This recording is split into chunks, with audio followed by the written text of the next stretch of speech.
Judul firman Tuhan buat kita semua hari ini ada Repent of 13 Deadly Sins. Next, dalam bahasa Indonesianya bertobat dari 13 dosa mematikan. Bertobat dari 13 dosa mematikan. Alkitab memberikan dua bagian pengajaran tentang dosa yang saya sebut sebagai deadly sins, dosa yang mematikan. Kenapa disebut sebagai dosa yang mematikan? Karena jika kita hidup di dalam dosa-dosa ini, maka kita akan berada di luar kerajaannya. Jika kita terus-menerus hidup di dalam dosa-dosa ini dan tidak bertobat, maka kita akan tinggal di luar. Sekalipun kita orang percaya, sekalipun mulut kita mengaku bahwa kita adalah orang percaya kepada Tuhan Yesus, tapi dalam pengajaran tentang iman saya sudah sampaikan bahwa iman yang benar harus hadir sekaligus di dua tempat. Hadir di mulut dan hadir di hati. Orang gak bisa percaya Yesus hanya berkata dengan mulutnya tapi hatinya tidak tinggal Yesus. Keberadaan 13 dosa ini di dalam hidup kita itu adalah tanda. Perhatikan, keberadaan dari 13 dosa ini di dalam hidup kita secara terus-menerus dan kontinu itu adalah tanda bahwa sebenarnya hanya mulut kita yang mengaku Yesus Tuhan, tapi dia tidak pernah tinggal di dalam hidup kita. Tapi dia tidak lagi tinggal di dalam hati kita. Mungkin dulu pernah, tapi karena engkau hidup terus di dalam dosa itu, engkau gak mau tinggalkan dosa itu. Dia tidak lagi berdiam. Itu sebabnya ini dosa yang mematikan. Ini dosa-dosa yang sangat berbahaya. Ada dua bagian. Yang pertama 1 Korintus pasal yang ke-6 ayat 9 sampai 10, dan bagian yang kedua nanti Wahyu pasal yang ke-22 ayat 11 sampai ayat 15, tapi kita akan baca ayat 15-nya saja. Saya undang kita bangkit berdiri. Apa itu deadly sins? Mari kita baca 1 Korintus pasal yang ke-6 ayat yang ke-9 sampai ayat yang ke-10. Kita baca bersama. 3 ya. Atau tidak tahukah kamu bahwa orang-orang yang tidak adil tidak akan mendapat bagian dalam kerajaan Allah? Sebentar, siapa yang tidak dapat bagian dalam kerajaan Allah? Kerajaan Allah itu singkupnya di bumi dan di sorga. Hari ini kerajaan Allah itu masih di bumi. Kerajaan Allah di bumi juga tidak kita masuki kalau kita hidup dalam 13 dosa ini. Apalagi nanti kelak di sorga. Orang yang tidak adil, maksudnya tidak adil bukan pilih kasih. Maksud tidak adil dalam bahasa Inggrisnya just atau righteousness, orang yang hidupnya tidak benar. Orang yang cara hidupnya tidak benar, tidak dapat bagian dalam kerajaan Allah. Cara hidup yang seperti apa? Kita lanjutkan baca. 3 ya.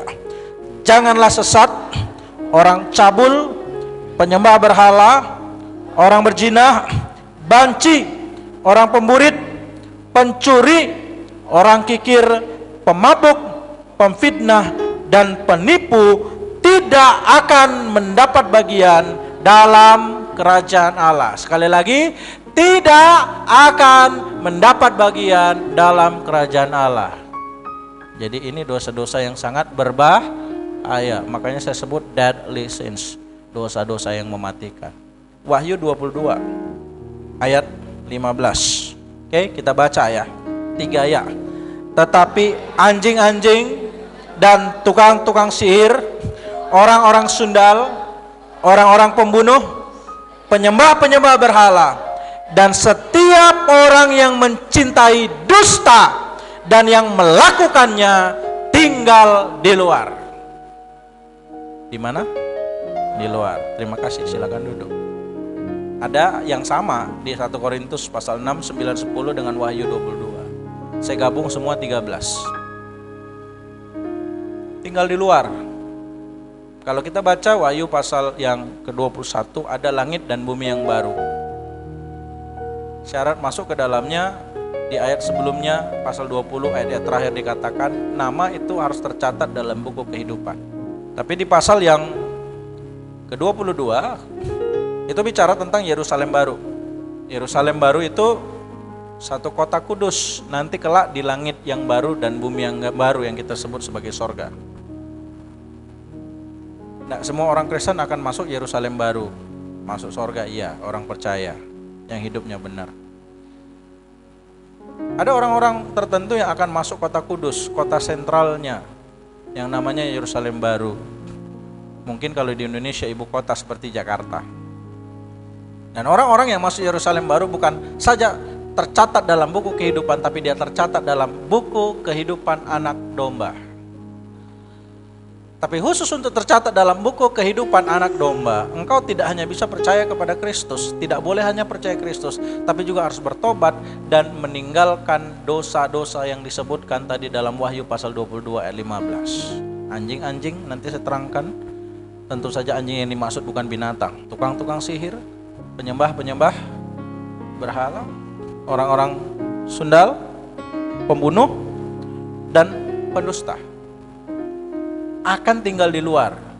Oh, kalau kita baca sekilas seolah-olah, oh iya nggak apa-apa masuk Yerusalem, nggak masuk Yerusalem baru, yang penting masuk langit dan bumi yang baru, masuk surga. Tapi kalau perhatikan dalam terjemahan bahasa Inggris, Otter katanya, bukan hanya nggak masuk Yerusalem baru, tapi juga tidak masuk langit dan bumi yang baru. Anda di luar, berarti di mana? Di api neraka.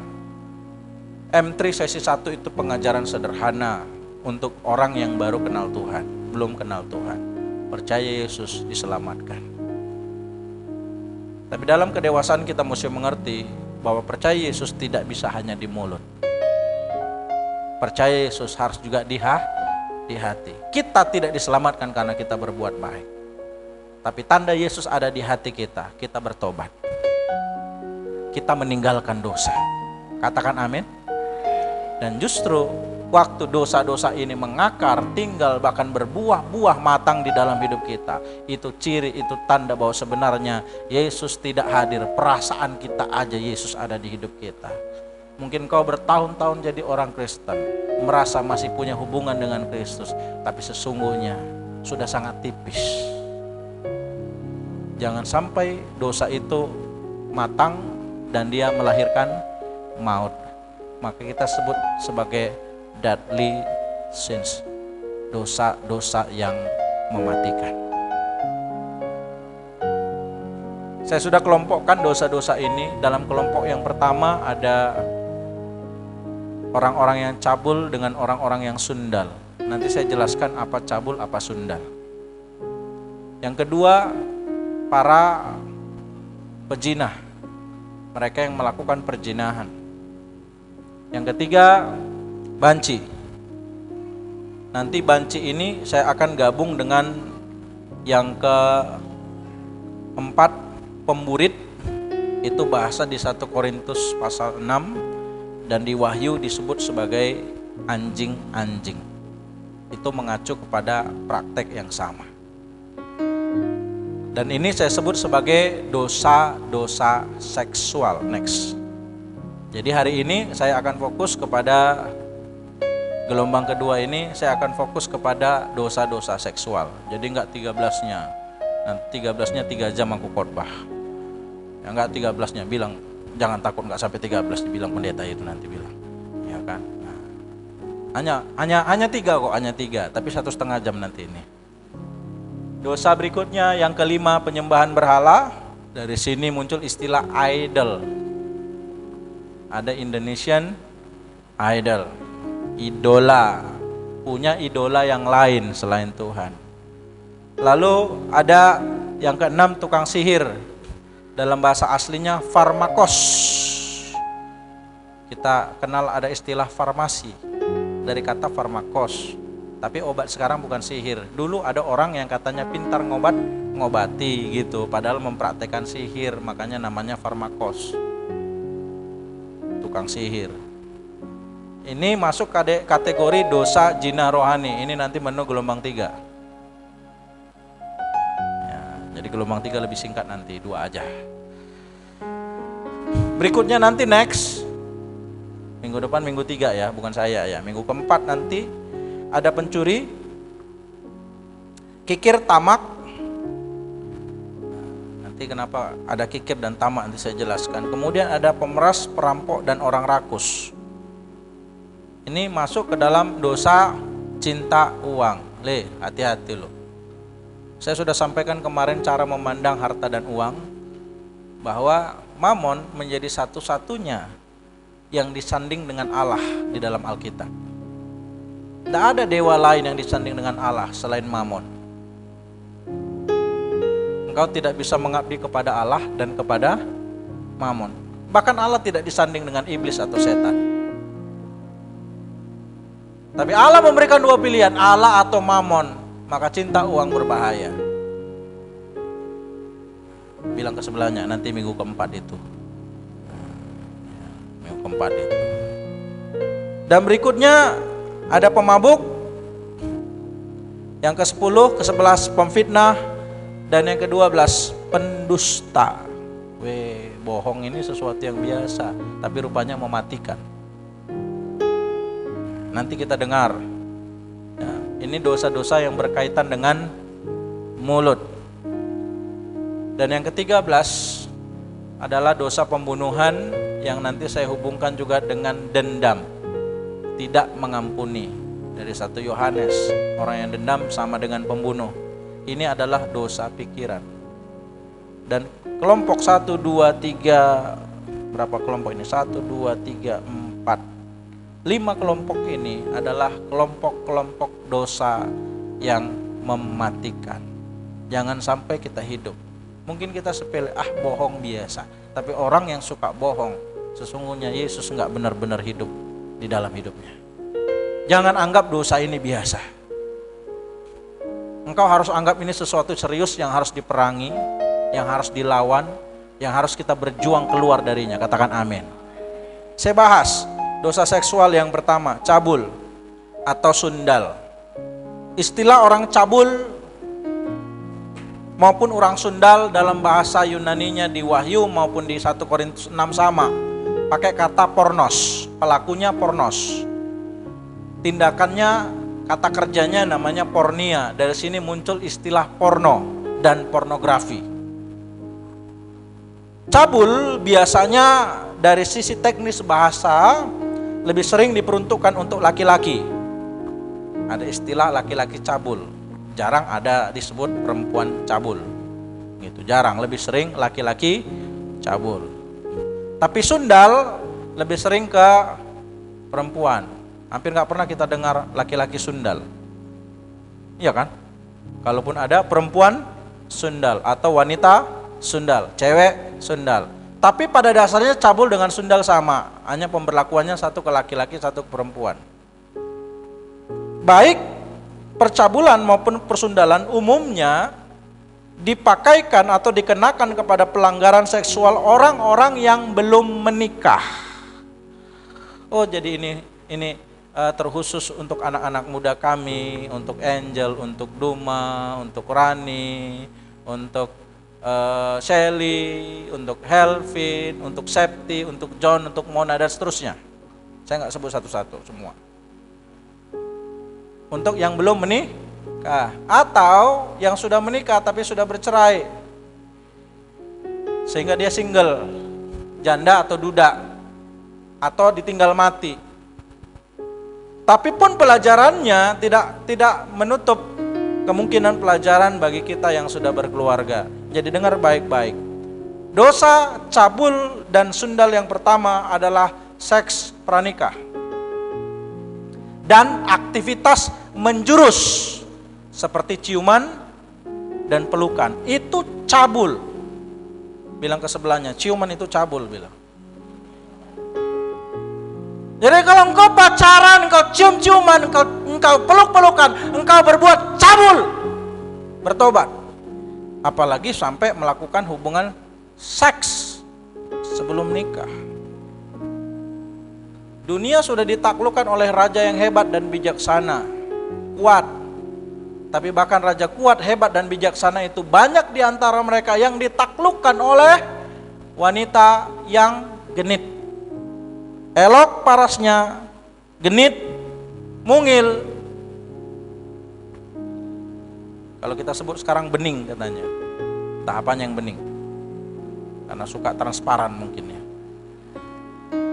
Ada seorang raja Romawi yang terkenal, hebat, diktator, tapi dia mati di tangan seorang perempuan. di tempat tidur, bukan di medan perang, dengan sebuah pisau di tempat tidur sang raja. Pernah dengar Simpson? Tahu kehebatannya? Waktu dia marah, dia ambil tulang rahang keledai, dipukulnya ribuan orang, mati. Orang hadang dia, pikir nanti subuh aja, tengah-tengah malam. Kalau aku tengah malam makan mie Aceh, dia tengah malam bongkar kusen pintu gerbang. Pintu gerbang kota, bukan pintu gerbang rumah. Dibongkarnya kusennya, diambilnya kayunya, dibawanya jalan-jalan, naik dia ke atas gunung. Saking kuatnya. Dia pernah bertarung dengan singa. Enaknya ngak katanya, mati singanya. Kalau aku ngak, aku yang dingakkan. Begitu perkasa dan hebatnya Simpson. Dia diurapi oleh Tuhan, Roh Kudus turun di atasnya. Maka hati-hati, jangan pikir aku ada Roh Kudus kok, aku melayani kok. Hati-hati dengan percabulan. Kurang diurapi apa Simpson? Roh Tuhan ada di atasnya. Bahkan dia nasir Allah, dia dihususkan. Kalian belum khususkan diri, cuma pelayan ajanya. Simpson khususkan diri. Sampai gak boleh potong rambut karena dia nasur, gak boleh minum anggur, gak boleh sentuh bangke. Dia jadi pemimpin, dia jadi hakim Israel 20 tahun lamanya. Tapi siapa yang naklukkan dia? Seorang perempuan dari lembah Sorek, namanya Delila. Setelah berhari-hari Delila merengek-rengek di pangkuan Simpson dengan bujukan-bujukan seksual. Akhirnya Simpson gak bisa menahan hatinya, diceritakannya rahasia kekuatannya. Dipotonglah rambutnya, botaklah dia, hilanglah kekuatannya. Ditangkap dia, dicungkil matanya, dimasukkan penjara, disuruh kerja penggilingan. Dan dalam satu ketika orang Filistin berkumpul berpesta ria di kuil Dagon, dia dipanggil untuk melawak. Dia dipermain-mainkan jadi bahan tertawaan. Seorang pemimpin Israel yang luar biasa, yang memimpin 20 tahun jadi bahan lawak. Itulah Simpson. Kenapa? Karena percabulan. Anak-anak Allah, kalau kita tidak, kalau engkau nggak mau tobat dari dosa percabulan, bermain-main hawa nafsu, engkau akan melihat nanti hidupmu dipermain-mainkan orang. Hancur. Seks sebelum nikah akan selalu merusak kasih sejati. Tadinya cintanya sejati, tapi kalau udah masuk hawa nafsu, bermain-main di sana, sudah nafsu bukan cinta sejati. Satu ketika anak Raja Daud namanya Amnon, dia memperkosa anak Raja Daud yang lain, adik dari Absalom namanya Tamar. Tamar gak mau, tapi karena udah nafsu banget, Amnon gak tahan diperkosanya Tamar. Next. Tapi apa yang terjadi? Ini perkosaannya 15 saya bacakan. Kemudian timbullah kebencian yang sangat besar pada Amnon terhadap gadis itu, bahkan lebih besar benci yang dirasanya kepada gadis itu daripada cinta yang dirasanya sebelumnya. Itu sebabnya saya menemukan fakta bahwa orang-orang yang sudah melakukan hubungan seks sebelum menikah, dalam pernikahan mereka selalu diganggu oleh masa lalunya karena gak pernah diselesaikan, gak pernah mau mengaku. Si istri selalu merasa dirinya tidak dihargai oleh suaminya, sehingga kalaupun harus melakukan hubungan seks kayak batang pisang, gak ada gairah. Kalau bisa setahun sekali aja lah kasih jatah. Maaf kalau bahasa saya gak vulgar. Suami pun begitu, merasa istrinya itu gak berharga, gampangan. Makanya seks pun semau-maunya, gak ada kasih sayang di sana. Yang ada hanya hawa nafsu. Dan itu dimulai dari seks pranikah, sebelum nikah. Anak-anak muda, iblis akan menarik kamu sekuat mungkin untuk melakukan hubungan seks sebelum nikah. Tapi iblis yang sama juga akan berusaha memisahkan pasangan-pasangan yang sudah menikah dan berusaha agar mereka tidak lagi melakukan hubungan seks setelah mereka menikah. Jangan biarkan iblis hancurkan hidup saudara. Nikmatnya sekejap, tapi penderitaannya lama. sengsaranya lama. Iya kalau langsung ngaku dipulihkan, kalau enggak. Saya perhatikan banyak yang pasangannya nikahnya itu udah enggak benar. Itu anaknya juga nanti begitu. Bapaknya cabul, suka ngintip cewek kamar mandi. Adanya istrinya, tapi suka ngintip. Selingkuh, hati-hati. Anak laki-lakinya pemerkosa, anak perempuannya diperkosa. Saya sudah melihat itu di depan mata. Pun sekalipun di antara mereka yang katanya melayani, Bapak Ibu jangan main-main dengan ini, anak-anak muda jangan main-main dengan ini. Jangan bermain-main di area ini, karena gak ada yang kuat. Tak ada satupun yang kuat berhadapan dengan godaan seksual. Darah Yesus. Darah Yesus. Darah Yesus. Gak ada yang kuat. Dalam nama Yesus. Dalam nama Yesus. Tolong saya Tuhan. Tolong saya Tuhan. Tolong saya Tuhan. Tuhan.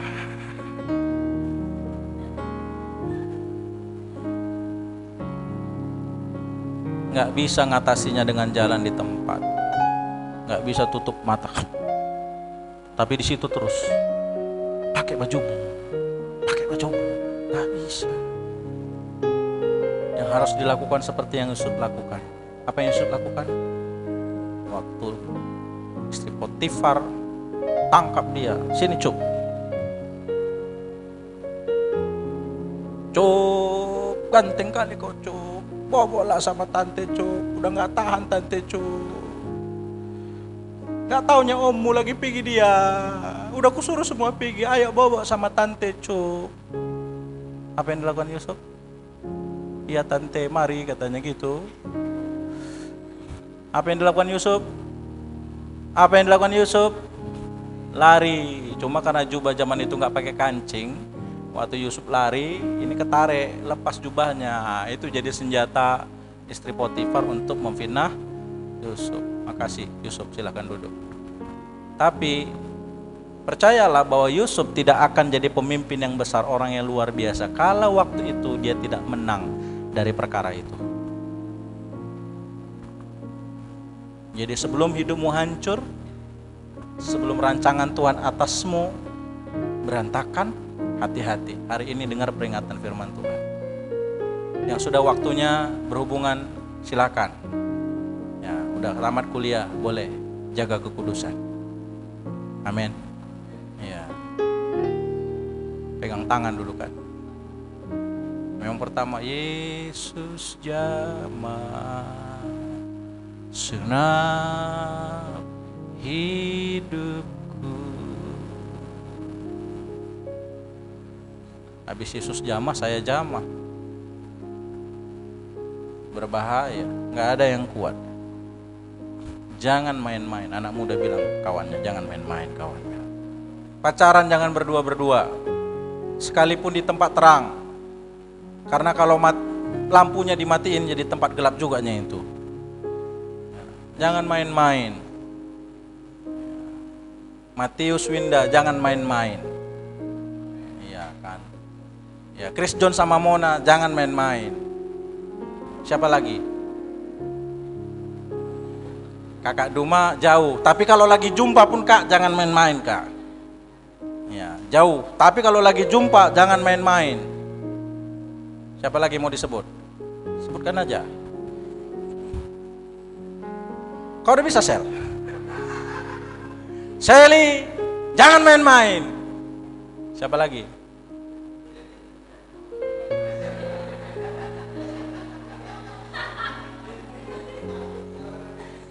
Kalau Jenny, carilah Jen.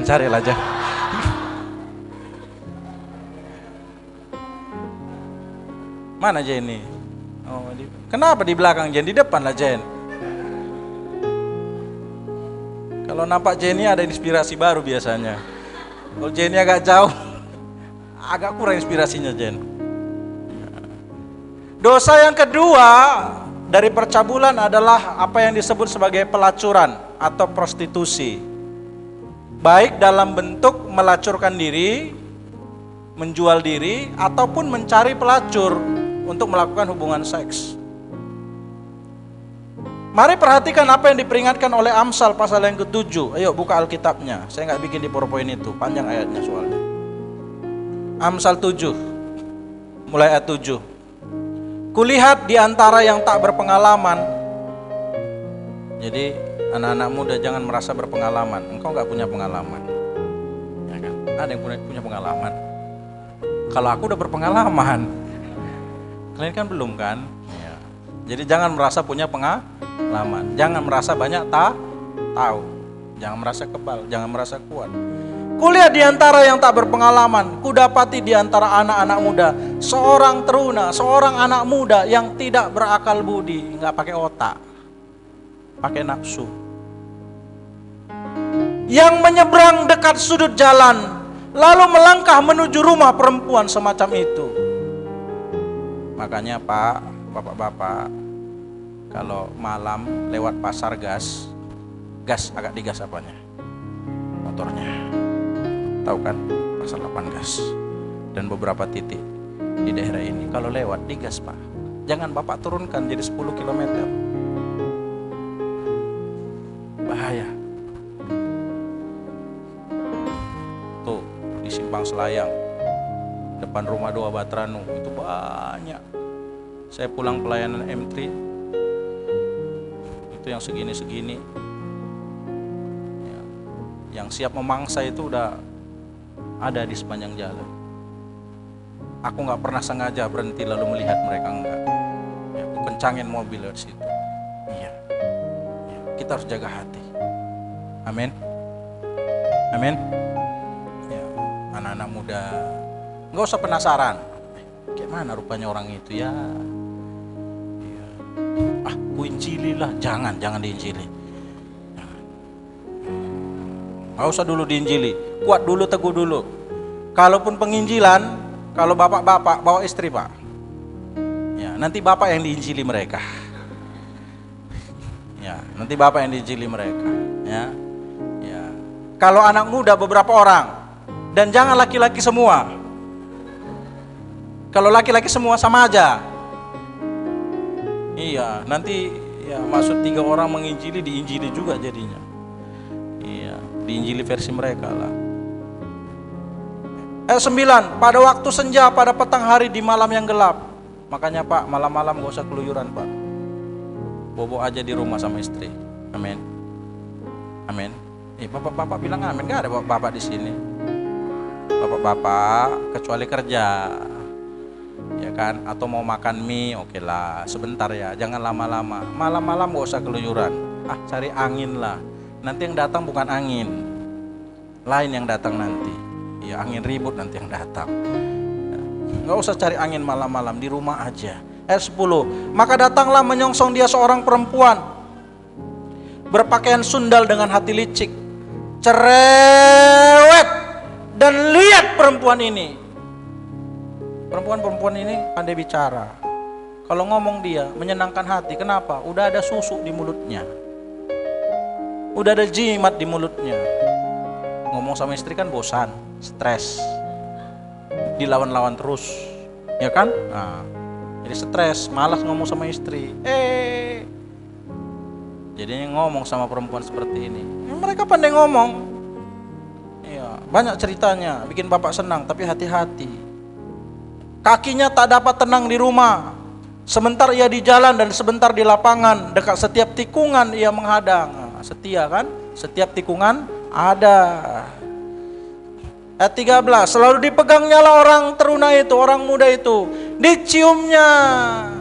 Dengan muka tanpa malu berkatalah ia kepadanya, aku harus mempersembahkan korban keselamatan, dan pada hari ini telah kubayar nasarku ini. Perhatikan, sering sekali dosa percabulan bersembunyi di balik topeng pelayanan, bersembunyi di balik topeng ibadah. Kalau dia melayani, kalau dia rajin ibadah, tapi mau diciumnya kamu, tinggalkan saja. Diajaknya bobo, tinggalkan saja. Asal jangan kamu yang ajak cium dan ajak bobo. Orang-orang cabul sekarang ada di gereja, datang beribadah tapi hatinya gak pernah sama Yesus. Lagi pula gak ada yang kuat. Mungkin tadinya orang baik, tapi karena keseringan ketemu berdua, akhirnya jatuh juga. Walaupun melayani, makanya harus jaga diri. Itulah sebabnya aku keluar menyongsong engkau. Aku mencari engkau, dan sekarang ku dapatkan engkau. Telah ku bentangkan perbandani di atas tempat tidurku, kain lenan beraneka warna dari Mesir. Pembaringanku telah ku taburi dengan mur, gaharu dan kayu manis. Cewek-cewek seperti ini wangi. Makanya ibu-ibu wangi bu, pakai parfum, jangan bawa pesing. Anak 1 tahun 2 tahun bau pesing. Sudah menikah 30 tahun bau balsem, minyak karo, minyak nyong-nyong, minyak angin. Ya, udah sering masuk angin, pakai parfum ya. Marilah kita memuaskan birahi hingga pagi hari dan bersama-sama menikmati asmara, karena suamiku tidak di rumah. Cewek jablay kan? Jablay kan? Jarang dibelai. Makanya Pak, jangan lama kali tinggalin istri. Nanti istrinya jablay. Dalam seminar pria sejati, laki-laki itu hanya boleh tinggalkan istri paling lama 1 minggu. Lebih daripada itu istri harus ikut. Makanya kalian nanti yang menikah, jangan mau menikah dengan orang yang beda domisili sehingga harus terpisah jauh. Hanya ketemu sekali 3 bulan atau sekali 6 bulan. Itu berbahaya. Anak kapal, ya, sekali berlayar 6 bulan baru balik. Itu pun balik cuma 2 minggu, habis itu berlayar lagi. Itu namanya menikah bukan untuk bersatu, itu menikah untuk berpisah itu namanya. Kalau mau serius, suruh dia tinggalin kerjaan itu, cari kerjaan lain. Atau kamu yang pindah, ikut dia di kota itu. Jangan berpisah, gak sehat. Ya, nanti jablay, istri jablay, suami pun jablay. Akhirnya dua-dua cari cara supaya jangan jablay. Suamiku tidak di rumah, ia sedang dalam perjalanan jauh. Sekantong uang dibawanya, ia baru pulang menjelang bulan purnama. Lama sekali suamiku pergi. Ia merayu orang muda itu dengan berbagai-bagai bujukan. Dengan kelicinan bibir ia menggodanya. Maka tiba-tiba orang muda itu mengikuti dia seperti lembu yang dibawa ke pejagalan, dan seperti orang bodoh yang terbelenggu untuk dihukum. Sampai anak panah menembus hatinya, seperti burung dengan cepat menuju perangkap, dengan tidak sadar bahwa hidupnya terancam. Oleh sebab itu, hai anak-anak, dengarkanlah aku, perhatikanlah perkataan mulutku. Janganlah hatimu membelok ke jalan-jalan perempuan itu, dan janganlah menyesatkan dirimu di jalan-jalannya, karena banyaklah orang yang gugur ditewaskannya, sangat besar jumlahnya orang yang dibunuhnya. Rumahnya adalah jalan ke dunia orang mati, deadly sins, yang menurun ke ruangan maut. Jadi jangan bermain-main. Bapak-bapak jangan main-main dengan itu, Pak. Anak-anak muda juga, ibu-ibu juga. Zaman sekarang ibu-ibu juga nggak kalah dengan bapak-bapak. Dosa yang ketiga, perkosaan. Saya berharap nggak ada yang mengalami dan nggak pernah melakukan. Tapi kalau ada yang pernah mengalami, nanti aku suruh tutup tangan semua. Apapun masalahnya, angkat tangan. Kami akan layani secara khusus. Berikutnya, onani dan masturbasi. Saya harap gambar ilustrasinya bisa bikin ngerti. Tapi jangan kemana-mana pikirannya ya. Ini lagi firman Tuhan. Jangan saudara pula jadi bangkit pula gairahnya. Onani dan masturbasi. Onani ini dari nama anak Yehuda yang dihukum Tuhan karena bejat seks, namanya Onan. Makanya muncul istilah onani. Onani itu untuk laki-laki, masturbasi biasanya perempuan. Tapi dua-duanya sama, melakukan tindakan tertentu dengan anggota tubuh atau dengan benda-benda tertentu untuk membangkitkan gairah sampai mencapai puncak gairah seks. Memuaskan diri, memuaskan gairah seks dengan tubuhnya sendiri atau dengan alat-alat tertentu. Itu namanya onani atau masturbasi. Saya harap definisi ini bisa dimengerti. Aku nggak usah ajarin caranya, ngapain diajarin? Ya kan? Sebenarnya disebut penjangan. Cuma ini lagi khotbah. Saya sadar penuh susah untuk lepas dari ini. Dan saya tahu di antara kita yang hadir di sini juga ada yang juga pelaku-pelaku ini. Nggak usah jaim, tahu aku. Di sini orangnya nggak jauh-jauh. Tuhan sulit memakai orang yang suka onani, suka masturbasi, karena ini cabul. Biasanya kalau orang onani kan ada objek. Dan biasa objeknya bukan kucing. Objeknya diimajinasikan. Ada yang onani mengimajinasikan kucing, enggak, tentu saja mengimajinasikan cewek. Bapak-bapak pun jangan, Pak. Jangan puaskan diri sendiri. Kalau pengen ada istri. Makanya ibu-ibu pun jangan parah kali lah, Bu. Udahlah, sekali setahun aja kau kasih jatah. Ya bahaya juga, Bu. Kasihan, menderita suaminya. Saya kira Ibu Gembala udah sampaikan kemarin itu ya. Nanti Pastor Tri saya akan khusus bicara seks dalam pernikahan. Jadi tolong semua suami istri datang. Narasumbernya 2, saya dan Ibu Gembala. Jadi akan 2 sudut pandang supaya saling mengerti. Supaya jangan lakinya aja enak, istri menderita. Jangan bapak-bapak puaskan dirinya sendiri dengan tangan sendiri atau dengan alat tertentu. Dosa, Pak. Bersama dengan istri aja. Berikutnya, kita juga harus bertobat dari yang namanya pornografi.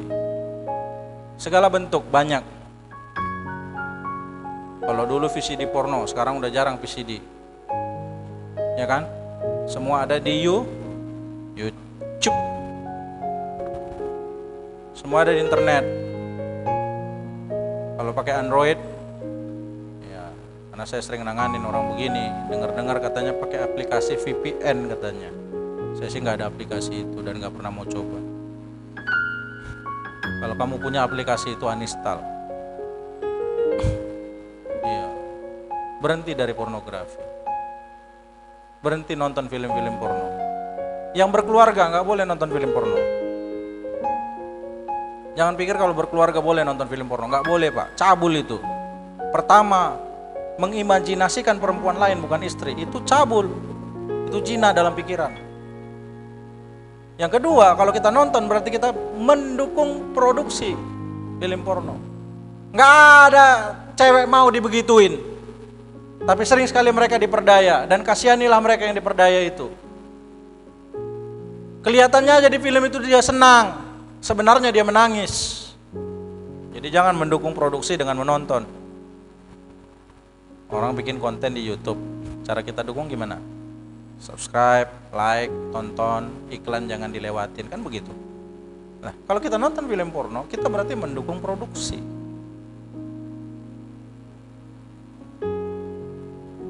Dan yang ketiga, film porno akan mengubah orientasi seks kita. Bukan kepada pasangan, bukan kepada istri. Makanya banyak laki-laki gak bisa bangkit. Belum lagi istri kayak batang pisang. Harus nonton film porno baru bangkit. Itu sudah cabul. Itu sudah zina. Itu udah gak bener. Jadi kalau punya koleksi, dibuang, Pak. Kalau gak tega buangnya, serahkan sama saya. Biar kupatahkan, kubakar. Gak aku tonton pun. Serius. Serahkan sama saya bersama dengan istri. Ya. Panggil Ibu Gembala, panggil saya. Ada satu keranjang koleksiku, Pak Gembala. Tolonglah bakarkan, gak tega aku bakarnya ya. Kasih aja sama aku biar aku bakar. Video-video yang ada di HP itu di-delete lah. Kalau perlu puasa handphone. Amin. Gak ada yang amin, berarti gak ada pelaku. Ya. Gak ada yang ngaku maksudnya. 1 Korintus 6 ayat 18. Perhatikan. Ada juga incest. Ini dengan sekandung. bestiality dengan binatang, LGBTQ plus nanti saya sampaikan di bagian akhir. Nomor 3. Ya, terus coba kita baca bersama ayat ini. 3, ya. Jauhkanlah dirimu dari percabulan. Setiap dosa lain yang dilakukan manusia terjadi di luar dirinya, tetapi orang yang melakukan percabulan berdosa terhadap dirinya sendiri. Itu sebabnya orang kalau udah hidup dalam dosa ini susah lepas. Kalau kita mencuri, yang rugi siapa? Orang lain. Kita bohong, yang rugi siapa? Orang lain. Kita fitnah, yang rugi siapa? Orang lain. Tapi waktu kita cabul, waktu kita sundal, kita sedang merusak, sedang merugikan diri kita sendiri. Dan itu dinikmati, karena itu dosa sendiri. Gak ada yang tahu. Coba mencuri, ketahuan, ditabuk, tobat gak? Tobat gak? Saya mau tanya, siapa yang mau tabuk orang yang lagi onani? Siapa yang mau tabuk orang nonton film porno? Gak ada, makanya susah bertobat. Karena dosa dengan diri sendiri.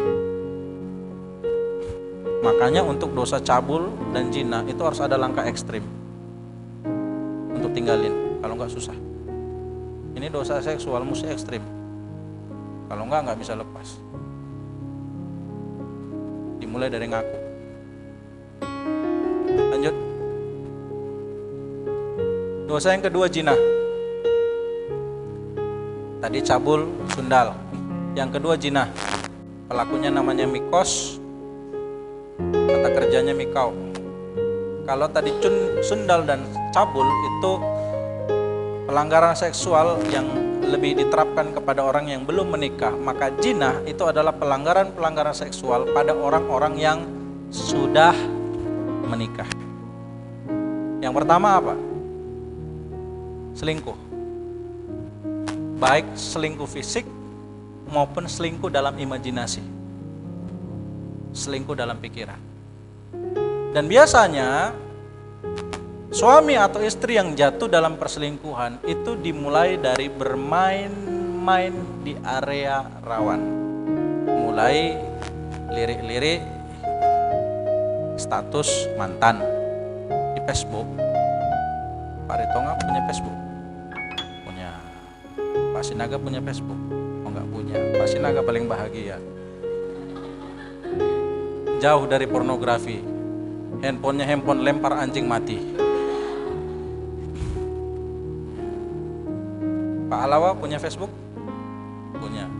Hati-hati bapak-bapak. Ibu-ibu juga lagi gemes kan sama suami, ogah disakiti terus. Gimana lah, namanya cewek tersakiti. Lihat status mantan. Ingat, yang dari mata turun ke hati. Mantan berapa? 10. Dari yang 10 itu tiba-tiba teringat, itu diusir Pak. Jangan dinikmati. Atau istri-istri, ya kan, lagi kesel sama suami, lalu mulai imajinasikan, seandainya aku nggak nikah sama ini, sama beruang yang satu ini.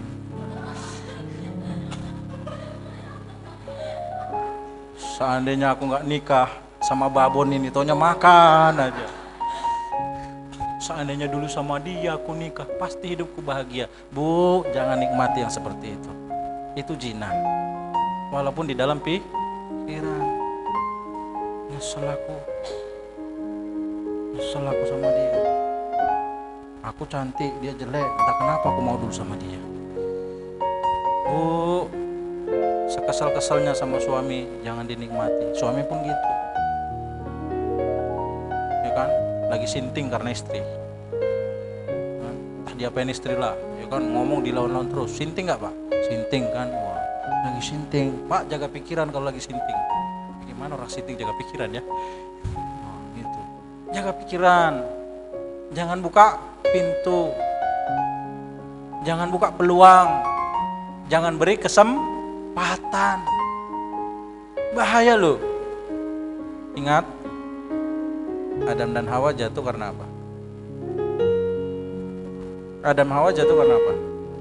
Melirik. Nengok. Penasaran.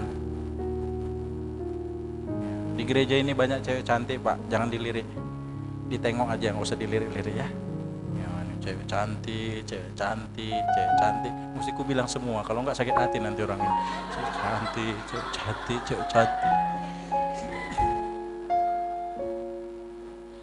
Ya kan? Ibu gembala pun cewek cantik, jangan ada yang lirik-lirik ibu gembala, awas. Tak pecat langsung jadi jemaat.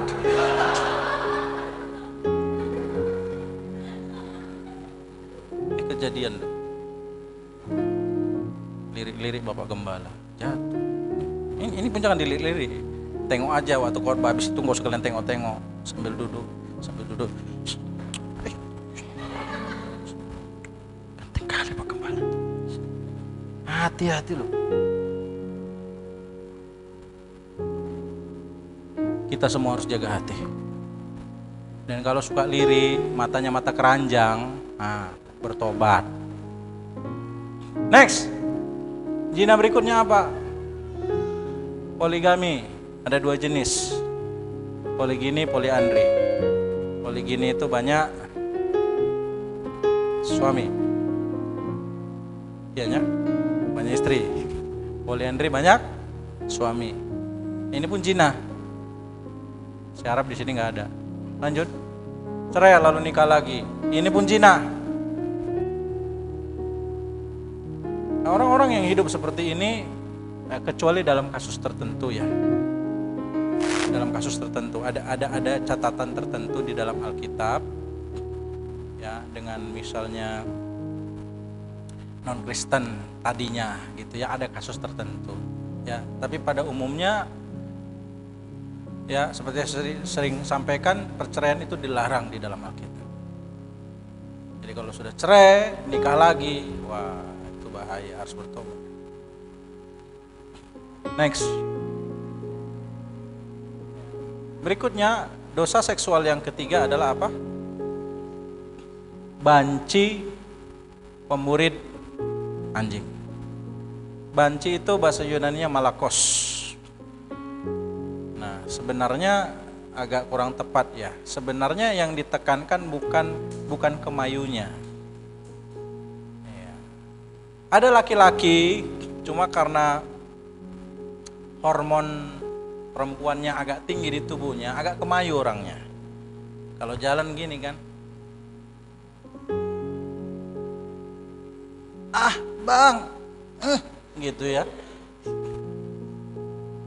Dalam tingkat itu nggak dosa. Itu gejala hormonal tubuh. Dan yang seperti itu jangan dibully. Kalau Anda bully, dia jatuh.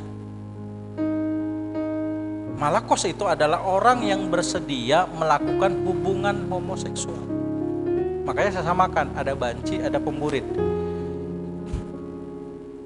Arsenokitis, dari kata arsen dan kiti. Arsen itu laki-laki, kiti itu hubungan seksual. Jadi arsenokitis, pemurid itu orang-orang yang melakukan hubungan seksual dengan sesama laki-laki. Biasanya melalui anal, melalui dubur atau melalui burit, makanya disebut sebagai pemburit. Lalu di Wahyu tadi disebut sebagai anjing-anjing. Pernah nengok anjing melakukan hubungan seks? Kan dari belakang kan? Nah, makanya anjing-anjing itu adalah idiomatik dari kaum homoseksual. Sama dia, banci, pemburit, anjing-anjing. Namanya sekarang kita kenal LGBTQ+. Sebenarnya dosa-dosa ini sudah ada dari sejak zaman dulu. Dari zaman Sodom dan Gomora. Makanya ada nama kota Sodom, lalu ada muncul istilah sodomit, lalu sodomi. Itu melakukan hukuman menyodomi, memperkosa dari anal, dari dubur. Perilaku homoseksual itu sudah terjadi di Sodom dan Gomora. Tapi perilaku itu sudah dimulai sejak dulu dan sampai sekarang terus ada di dunia ini, bahkan variannya bertambah. Tadinya kita cuma taunya sebutnya apa? Homo. belakangan disebut apa? LGBT. Habis itu jadi LGBTQ. Habis itu jadi LGBTQ+. Nah, tadi malam waktu persiapan ada lagi LGBTQIA.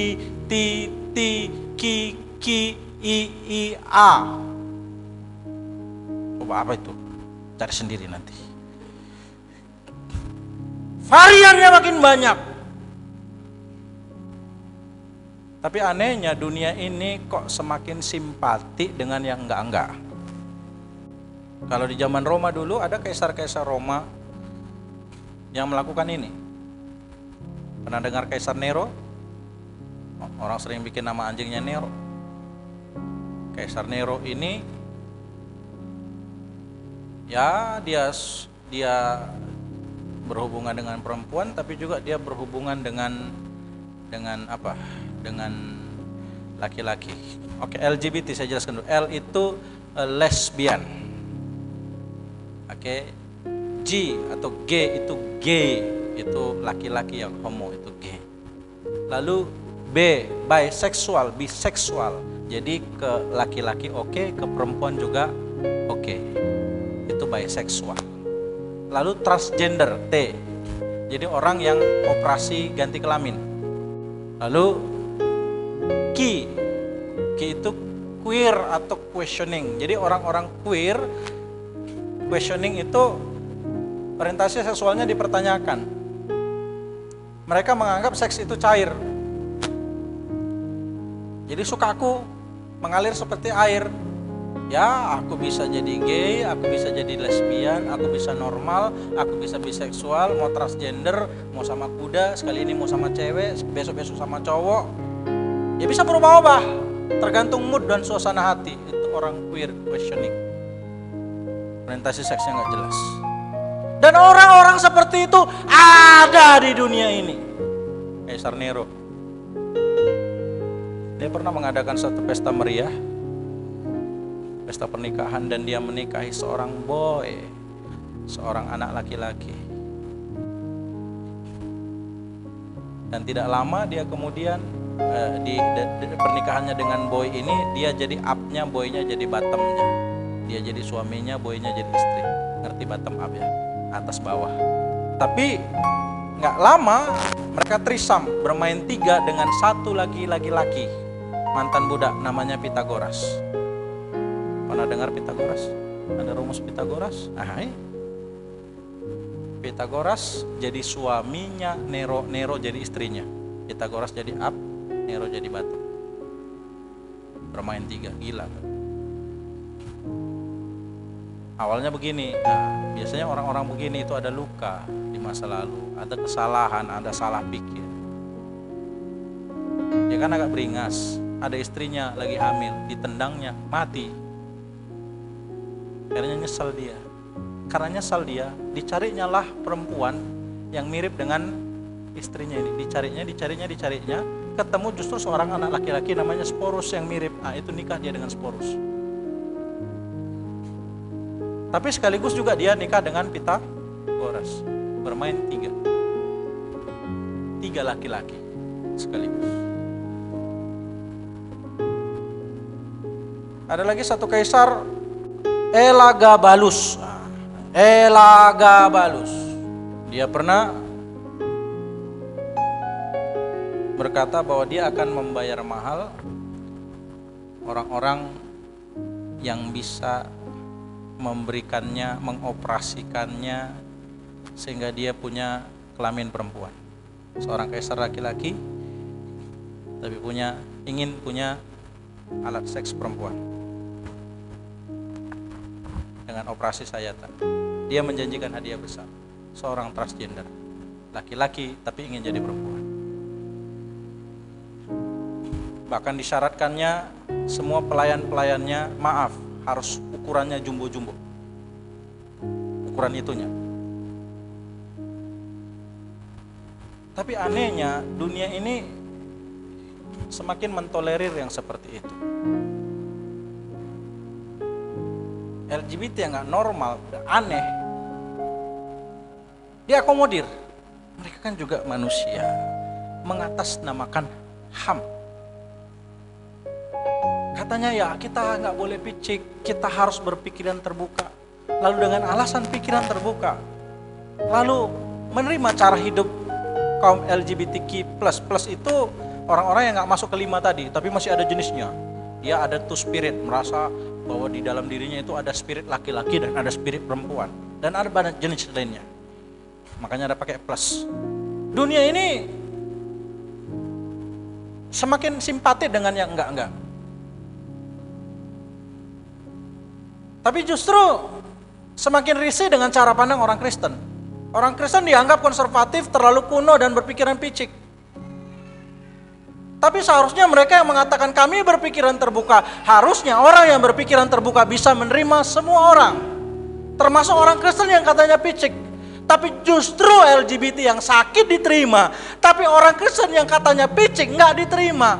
Maka pada dasarnya ini bukan sekedar roh homoseksual, tapi di balik roh homoseksual itu ada roh anti-Kristus. Orang-orang sudah anti kepada Yesus, anti dengan ajaran Yesus. Kita baca Roma pasal yang pertama ayat 18 mulai. Sebab murka Allah nyata dari sorga atas segala kefasikan dan kelaliman manusia yang menindas kebenaran dengan kelaliman. Karena apa yang dapat mereka ketahui tentang Allah nyata bagi mereka, sebab Allah telah menyatakannya kepada mereka. Sebab apa yang tidak nampak daripadanya itu kekuatan yang kekal dan keilahiannya dapat nampak kepada pikiran dari karyanya sejak dunia diciptakan, sehingga mereka tidak dapat berdalih. Sebab sekalipun mereka mengenal Allah, perhatikan, sering sekali orang-orang yang LGBT ini orang yang kenal Allah, tapi mereka tidak memuliakan dia sebagai Allah. Seperti yang saya bilang, dia kenal Allah, dia kenal Yesus, tapi Yesus tidak pernah dimuliakan dalam hidupnya. Yesus gak pernah tinggal dalam hidupnya. Sama juga dengan dosa-dosa yang lain.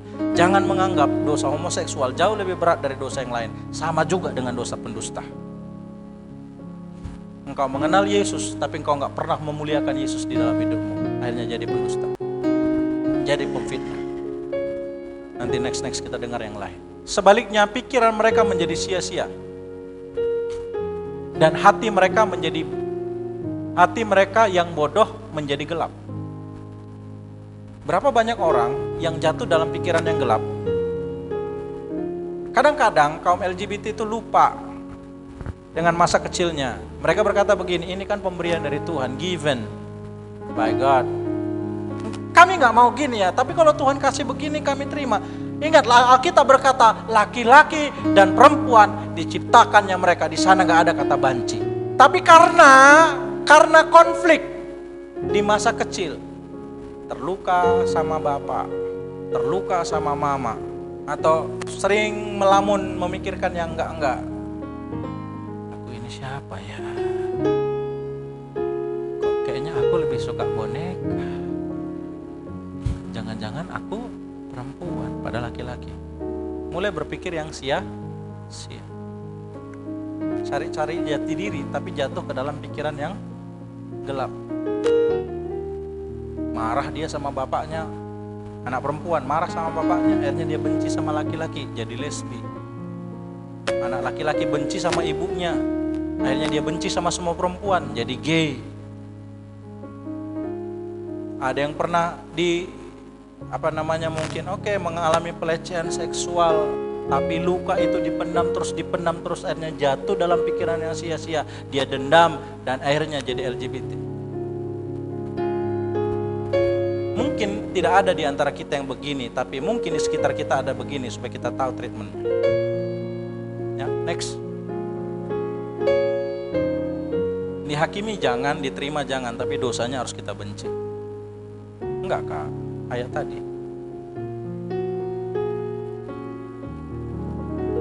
Ya, ayat 23. Mereka menggantikan kemuliaan Allah yang tidak fana dengan gambaran yang mirip dengan manusia yang fana, burung-burung, binatang-binatang yang berkaki 4 atau binatang-binatang menjalar. 24. Karena itu Allah menyerahkan mereka kepada keinginan hati mereka akan kecemaran, sehingga mereka saling mencemarkan tubuh mereka. Hati-hati ketika Allah gak jaga pikiran kita. Lagi Sebenarnya udah sering diingatkan sama Roh Kudus, tapi ngeyel. Akhirnya nurani kita tumpul. Pernah lihat orang bebal? Bebal, tahu bebal? Dibilangin gimana pun nggak masuk. Bilang-bilang musuh itu katanya, nggak mau dia berubah. Itu orang bebal. Pikiran tumpul. Itu Allah nggak bicara lagi di pikirannya, karena ditolak. Jadi bebal. Ingat Firaun, hatinya keras, membebal. Ada orang Allah biarkan hatinya keras. Jangan sampai, lebih baik Tuhan hajar kita, lebih baik Tuhan pukul kita, daripada hati kita keras dan Tuhan serahkan kita kepada pikiran yang sia-sia. Kalau udah kayak gitu jadi penjahat kita. Bener. Salah satunya penjahat kelamin. Itu kalau sudah diserahkan kepada pikiran yang sia-sia. Karena itu Allah menyerahkan mereka kepada hawa nafsu yang memalukan. Sebab istri-istri mereka mengganti persetubuhan yang wajar dengan yang tak wajar. Seksnya gak wajar lagi. Terus? Demikian juga suami-suami meninggalkan persetubuhan yang wajar dengan istri mereka dan menyala-nyala dalam birahi mereka seorang terhadap yang lain, sehingga mereka melakukan kemesuman laki-laki dengan laki-laki. Homoseksual udah dicatat di Alkitab. Ini surat Roma kan waktu itu Kaisar Nero yang berkuasa. Yang saya udah ceritain tadi.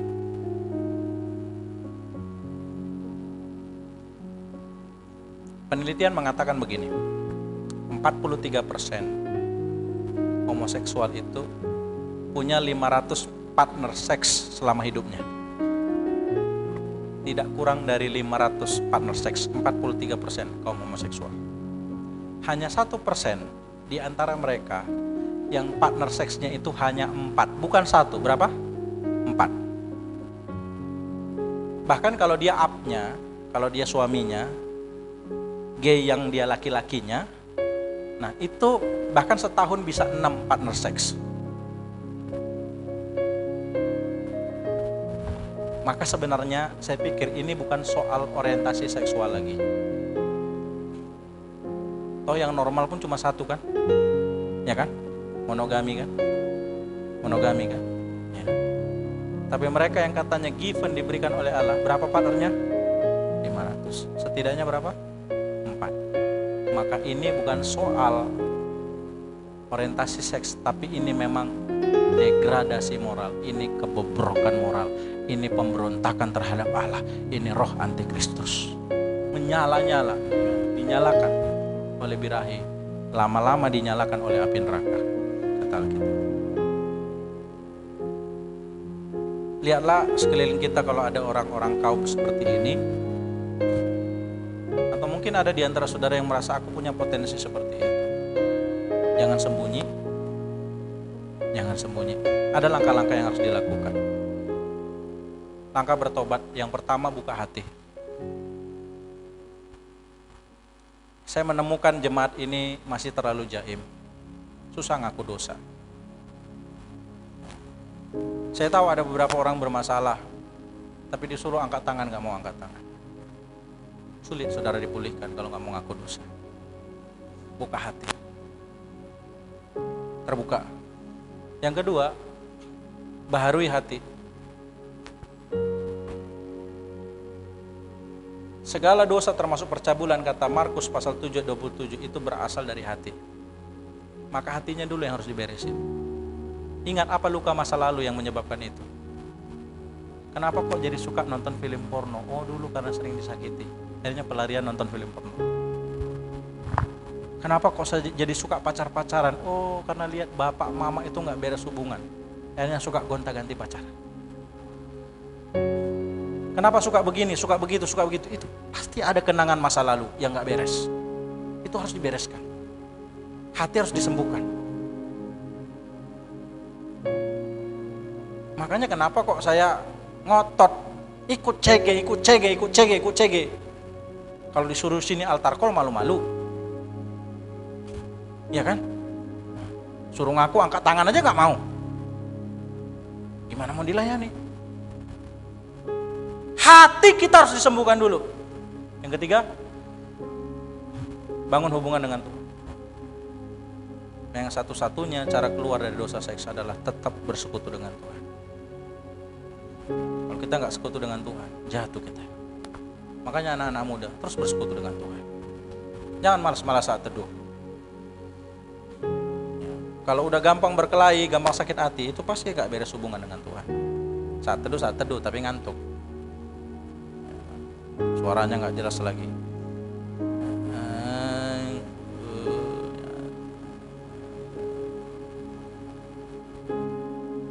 Tiba-tiba sakit perut,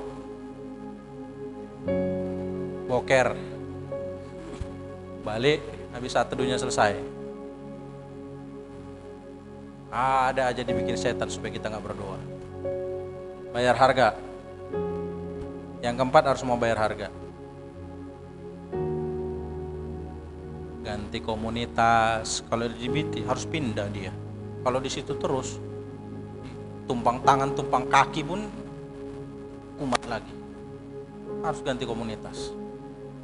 Berkawan aja sama pendeta.